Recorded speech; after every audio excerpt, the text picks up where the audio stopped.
出身。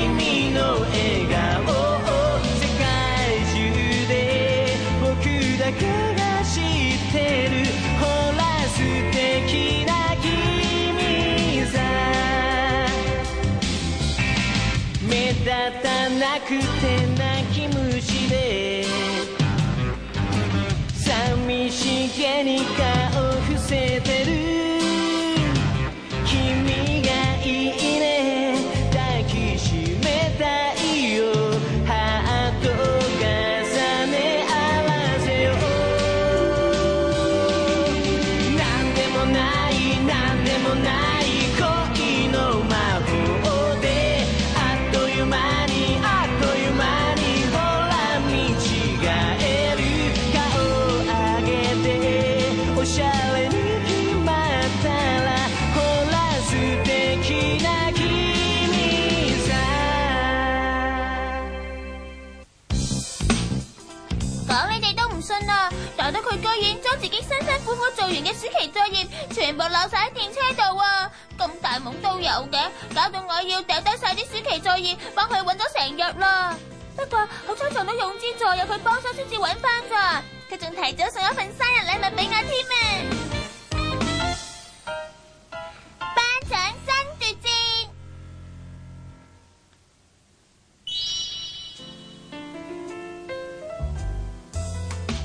哇，好靚啊！呢條鏈啊，勇之助一定使咗唔少錢噶啦。我都要買翻條送俾愛人先。係邊個啊？仲使問嘅，咪係我婆咯。呢個似樣嘅姐姐啊！大豆啊！我講過幾多次啊！你入嚟之前一定要敲門噶。咁人哋好急咪冇敲咯。既然急咪去廁所啦。因為有人客嚟咗，我要開門俾佢啊！哎呀，笨豬啊！有人客？哎呀，係柚子啊！豆豆啊，我有嘢同你商量啊！入嚟啊！小班同埋慈友佢哋都喺度啊！有咩問題就即管講出嚟啦。關於戀愛問題可以問豆豆，扮靚嘅就可以問小芬。至於嗰啲老人問題，問我就最啱啦。慈友噶，柚子佢哋點會有老人問題喎？又係喎，係咁樣嘅，唔使幾耐，我哋班就會選新班長噶啦。你放心啦，我哋幾個一定會投你一票，你實會連任嘅。係啊。其實除咗柚子之外，根本就冇人有資格做班長。我都係咁話。我諗你哋誤會啦，今次想做班長嘅人係阿成啊。阿成，好嘛？橫睇點睇啊，佢都唔止一個班長。咁咪係咯，佢呢份人咁貪玩啊！我認為要有責任感先可以做班長噶。但係阿成佢真係有同我講過，話佢今次真係好想做到班長噶。你有冇聽錯啊？照我估計，佢梗係決心想改變以前唔好嘅習慣，所以我真係好想大家可以幫下佢，佢一定可以做得到噶。雖然話你開到聲啊，但係我都係唔贊成啊！如果搵個咁嘅人做我哋5B 班嘅班長，後果係點啊？我真係唔敢諗啊！仲有啊，就算佢做到候選人，都冇人會投佢票啦。呢場有係，直情係啦，一定有人投票噶。起碼我會投佢一票。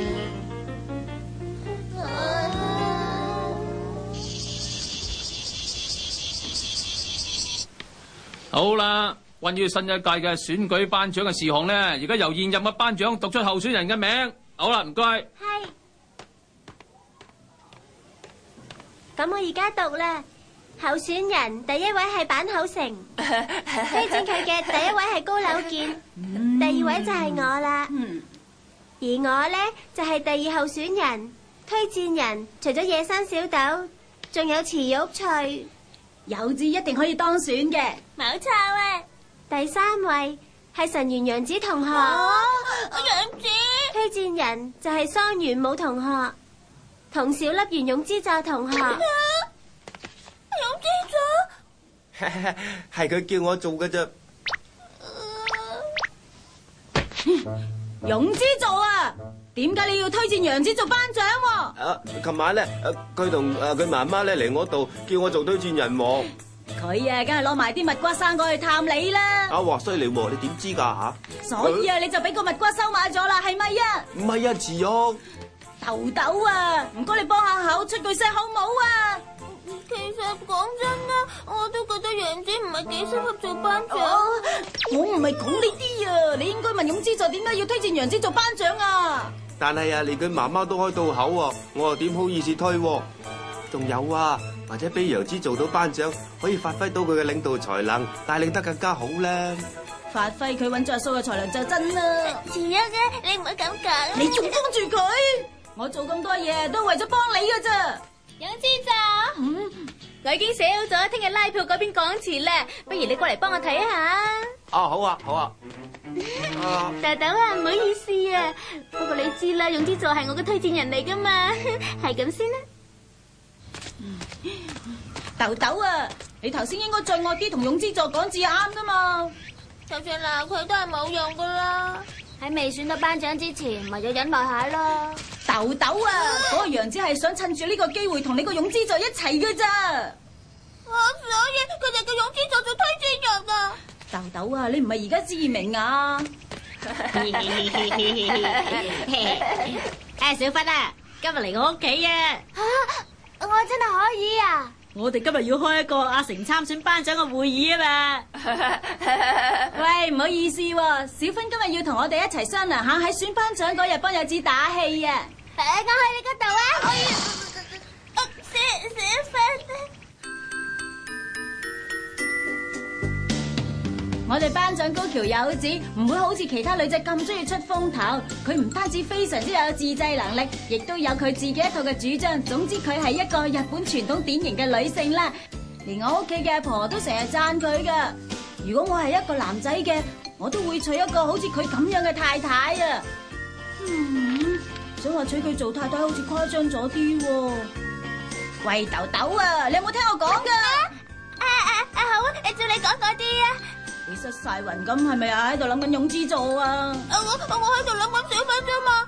健仔只要一開聲，佢就即刻過去幫阿成打氣啦。咁有咩辦法？嗰個小芬一見到健仔咧，就成個暈晒浪啦。點啊！